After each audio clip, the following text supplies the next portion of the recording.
Taga rito ako sa lungsod na progresibo, di humihinto sa paglago, sa pagiging agresibo, sa pag-asenso, di na mapipigil, di na pa. Sa munisipyo. Sakayan? Saan ba Dito yung yan? paliko dito. Saan na ba yun? Ay, doon pa sa unahan pa ron. Ha? Doon Parang pa. mali. Tama. Dito ba? Sa ano, sa Meralco? Ah, ito. Naligaw. Nalito. Salamat.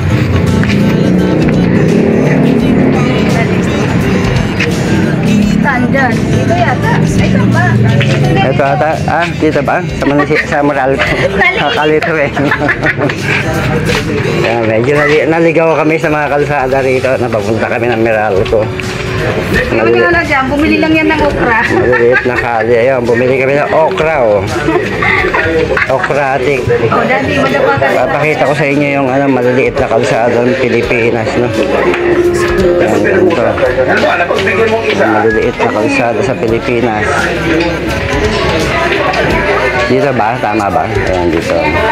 Nakakalito eh, kasi ang daming singit-singit na kali eh. Kahit saan naman yata eh. Diretso rin na ito sa... Lalo sa Tondo, pagka pumunta ka sa Tondo, daming maliliit na kali na kapareho nito. Dito rito, malilis din siya. Santok na ako. Sabi kasi ng munisipyo, kaya maganda. Akala ko lalakad tayo eh. Saan? Ayun guys, so nakikita nyo itong ano, no, kalsada sa Pilipinas, ano, mga maliliit na ali tinatawag. Ay. Bayan. Yan, kaya na itsura sa kalsada, mga ibang street sa atin, ano, sa Pilipinas. May maliliit na ali. Yan. Punta ka daw sa unahan. Saan? No, tapos meron din itong maliit na street naman. Ewan natin kung saan lalabas yan. Saan ba tayo? Kaya nandito lang tayo sa ano. Hinawak mo dyan.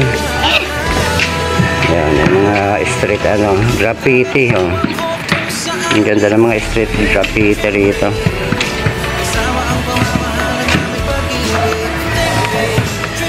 So yun, pinakikita ko lang sa inyo no, kung ano itsura ng mga ilang street sa Pilipinas, no, yung mga maliliit na alley. Sa Europe may mga ganito rin, sa Italy may maliliit din na street na ganito. Sa France may mga ganito rin. Sa Baguio meron din ano. Diba sa Baguio dyan, naalala mo? May maliliit din na kali kapareho ng ganito.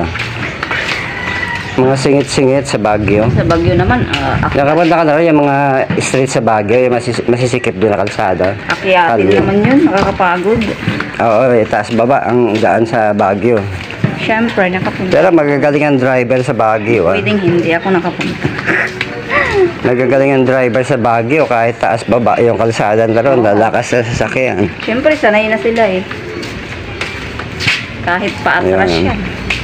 At least nakakuha tayo ng video rito no, para makita nila yung This way, maliliit so ng yeah. kali sa Pilipinas. Okay na to.